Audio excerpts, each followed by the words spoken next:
Hello, সর্বনিম্ন একটা ব্লগে তোমাদের সবাইকে স্বাগত জানাই। তো দেখো, জামাই ষষ্ঠী নিজের বাড়ির নিজের বাড়ির ষষ্ঠীর সব পুজো টুজো সেরে রেডি হয়ে নিয়েছি, কারণ চলে যাব বাবার বাড়িতে রাত্রিবেলায় করে। কারণ রাত্রিবেলা এসেছি, কারণ ওর সমস্ত কাজকর্ম সেরে দোকান টোকান করে আমরা রাত্রিবেলায় আসা। আর এখানে চলছে জামাইয়ের ষষ্ঠী, ছাটের জল দেওয়া চলছে জামাইয়ের মাথায়। জামাইকে দান দুব্য দিয়ে ষষ্ঠীর জল দিয়ে করে নেওয়া হচ্ছে। তারপরে হচ্ছে আমাদের পালা, নাতি আর মেয়ের পালা। তো মা এদিকে ঘাটে জল টল দিয়ে নিচ্ছে, সব পুজো টুজো করে নিচ্ছে।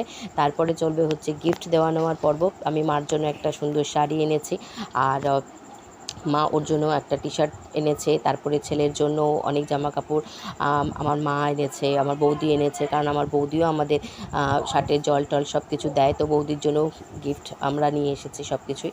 তো এখানে মা এখন ওকে দিয়ে দিচ্ছে, ওর জন্য টি শার্ট এনেছে সেইটা, আর আমি মার জন্য এনেছি এই শাড়িটা, সেটাও দিয়ে দিচ্ছি। আর এখানে নাতির জন্য গিফট দেওয়া চলছে। তো দেখো, এই সমস্ত সাথে রাত্রি হয়ে গেছে, কারণ আমরা এসেছি অনেক রাত্রে। আর এই দেখো, এইখানে আমার বৌদি আমাকে এই ননস্টিকের কড়াইটা গিফট করেছে, যেহেতু আমি রান্নার ব্লগ বানাই তার জন্য। আর এখানে ছেলের জন্য, আর এখানে হচ্ছে জামাইয়ের জন্য বৌদির তরফ থেকে গিফট। আর ওখানে হচ্ছে ভাগনার জন্য জামা কাপড় অনেক আছে। আর এখানে হচ্ছে আমি একটা কাঁঠাল কিনেছিলাম কালকে, বাড়ির জন্য একটা কিনেছিলাম, আর আমার ওই বাড়ির জন্য একটা রেখে এসেছিলাম কাঁঠাল। এখানে মা আমটাম কেটে নিচ্ছে জামাইয়ের জন্য। আর এখানে দেখো, সকালবেলায় রুটি তরকারি খাওয়া দাওয়া হয়েছে। তারপরে হচ্ছে মাটন আর পোলাও, কালকে অনেক খাওয়া দাওয়ার পরে আজকে মাটন আর পোলাও। কালকে যেহেতু অনেক রাত্রিবেলা এসেছি আমরা, তো সেই হিসাবে খাওয়া দাওয়া করে হয়ে গেছে। আর আজকে যেহেতু দুপুরবেলা মাটন আর পোলাও, সকালবেলা ছিল আলুর তরকারি, তারপরে হচ্ছিল পরোটা থেকে শুরু করে সব। আর আমি এসব খাই না বলে আমি রুটি খেয়েছি। আর দুপুরবেলার মেনু হচ্ছে মাটন আর পোলাও, সঙ্গে ছিল আম, দই, মিষ্টি, সব কিছুই ছিল।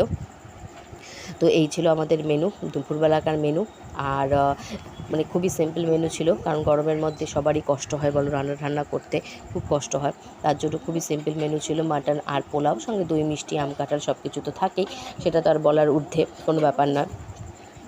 তো তাড়াতাড়ি করে রান্নাবান্না হয়ে গেছে। আর এখনও দেখো, খাবার গুটিয়ে দেওয়া হয়েছে। ভালো লাগলে প্লিজ লাইক, কমেন্ট, চ্যানেলটা সাবস্ক্রাইব করো।